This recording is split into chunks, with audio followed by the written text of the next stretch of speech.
Hello dear, most welcome to engineer Adda. बहुत बच्चों की ड्रीम जॉब होती है कौन सी, डीडीए जेई। आपको भी पता है कि नोटिफिकेशन बहुत जल्द आने वाला है और नोटिफिकेशन आने के बाद आपको बहुत कम समय मिलेगा पढ़ने के लिए। इसलिए मैं ये वीडियो अभी लेकर आया हूँ कि अगर अभी भी आप सतर्क हैं और आपका सपना है डीडीए जेई इस बार क्वालिफाई करने का, तो तैयारी में आज से लग जाना है। यहाँ मैं बताने वाला हूँ कि आपके डीडीए जेई में जो सब्जेक्ट होते हैं उनका वेटेज किस तरीके से रहने वाला है। तो एक एक पॉइंट पर बहुत ध्यान से समझिएगा, क्योंकि जब तक आपको ये नहीं पता होगा कि कौन से सब्जेक्ट का कितना वेटेज होता है, जब तक हम पढ़ाई करते हैं ना, तब हम उतना ध्यान से नहीं पढ़ते। लेकिन जब हमको ये पता चल जाता है कि अरे भाई ये वाले सब्जेक्ट का इतना वेटेज है, तो बहुत ध्यान से पढ़ते हैं, बहुत मन से पढ़ते हैं। तो सेशन में स्टार्टिंग से लेकर लास्ट तक बने रहिएगा। अगर चैनल के अंदर नए हैं तो चैनल को सब्सक्राइब करना मत भूलिएगा। ओके, ये सब हमारे एसएससी जेईई के टॉपर्स हैं जो 2024 में टॉप किए थे। अब हम बारी है क्या आपको ये बताने की कि कौन से सब्जेक्ट का कितना वेटेज है। तो सर यहाँ देख लेते हैं सर कौन से सब्जेक्ट का कितना वेटेज है। इनको मैं डिक्रीजिंग ऑर्डर में सेट किया हूँ। क्या इनको मैं डिक्रीजिंग ऑर्डर में सेट किया हूँ। आपको भी पता है कि ये आपका जो कंस्ट्रक्शन मटेरियल और कंक्रीट टेक्नोलॉजी, इसका वेटेज सबसे ज़्यादा होता है 12 से 14 नंबर। कितना से 12 से 14 नंबर केवल ये सब्जेक्ट का होता है। यहाँ पूरा का पूरा बीएमसी आ जाएगी और यहाँ पर कंक्रीट टेक्नोलॉजी आ जाएगा। आरसीसी का भी अच्छा वेटेज है 10 से 12। अगर आप देखोगे तो 22 से, ये एक्चुअली 2-3 साल का मैंने एवरेज कर लिया। 2 से 3 साल का मैंने क्या किया, एवरेज कर लिया। ये हो सकता है कि बीएमसी किसी में आ गई हो 15 नंबर की और अगले में 7 नंबर की आई हो, तो उसका ऑनलाइन एवरेज निकाल लिया हूं मैं।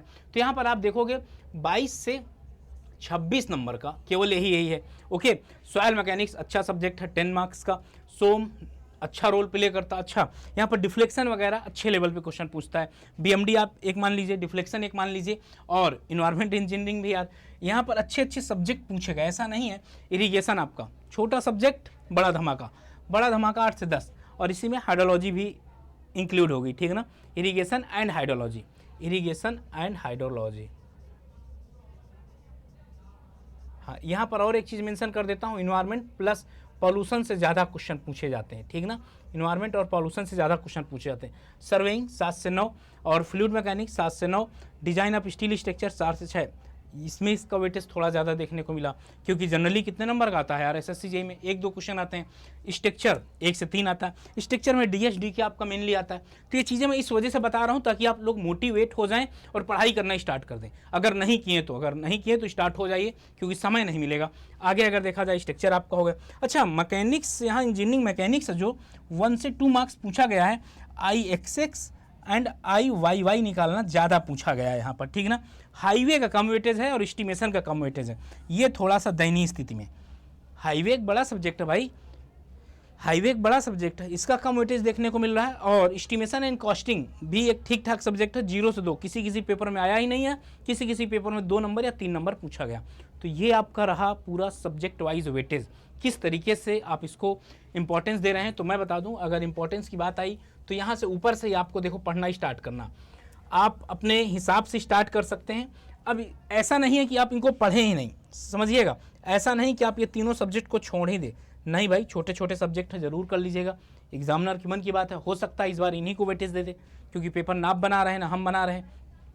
तो आप ना पढ़ाई जो स्टार्ट करिए ये 2 सब्जेक्ट से लेकर करिए, क्योंकि ये थ्योरेटिकल हो गया, न्यूमेरिकल हो गया। फिर इसके बाद आप ये 2 सब्जेक्ट लेकर कर सकते हैं, फिर इरिगेशन और ये 2 सब्जेक्ट लेकर कर सकते हैं। इस तरीके से बाकी आपका मैटर करता है कि आपका किस में इंटरेस्ट है, किस में नहीं है। यहाँ पर अभी आपके पास जितना टाइम है, सबके सब सब्जेक्ट को इक्वल वेटेज देना। हाँ, वो बात अपने जगह है, जिनका वेटेज ज़्यादा उनको टाइम ज़्यादा दे देते हैं। तो ये बात आपकी पूरी थी भाई, किस तरीके से करना है। आप सबसे पहले इनके क्या तैयार कर लीजिए सर, कॉन्सेप्ट। सबसे पहले आप क्या तैयार कर लीजिए सर, इनके कॉन्सेप्ट तैयार कर लीजिए पूरे। क्या जो कॉन्सेप्ट है आपका, कॉन्सेप्ट कर डालो पूरा। कॉन्सेप्ट में कोताही नहीं, अगर कॉन्सेप्ट में कोताही करोगे तो क्वेश्चन नहीं कर पाओगे, क्योंकि जब आपका कॉन्सेप्ट क्लियर होगा तो आगे के जितना भी पेपर में आएगा सब कुछ आप कर लोगे, सब कुछ कर लेंगे। तो ये बात आपकी हो गई कि कॉन्सेप्ट आपको क्लियर करना है। कॉन्सेप्ट के बाद आप डीडीए जेईई का पीवाईक्यू लगाइए। पहले पीवाईक्यू से एक आपको गाइडेंस मिल जाती है कि एग्जाम का लेवल क्या है, क्या पूछता है, क्या इंपॉर्टेंस है, या एग्जामिनर की थॉट क्या है, वो आपसे क्या जानना चाहता है। ये सब कुछ जब हो जाए भाई, फिर आगे बढ़ जाओ। अच्छा, अब एक डाउट ये आ रहा होगा, सर एक चीज़ बता दीजिए कि हम आखिर ये कैसे क्या करें। तो इंजीनियर अड्डा जैसे ऐप को डाउनलोड कर लेंगे, वहाँ पर जेईई वाले सेगमेंट में ये डीडीए जेईई आपका दिख रहा है सर।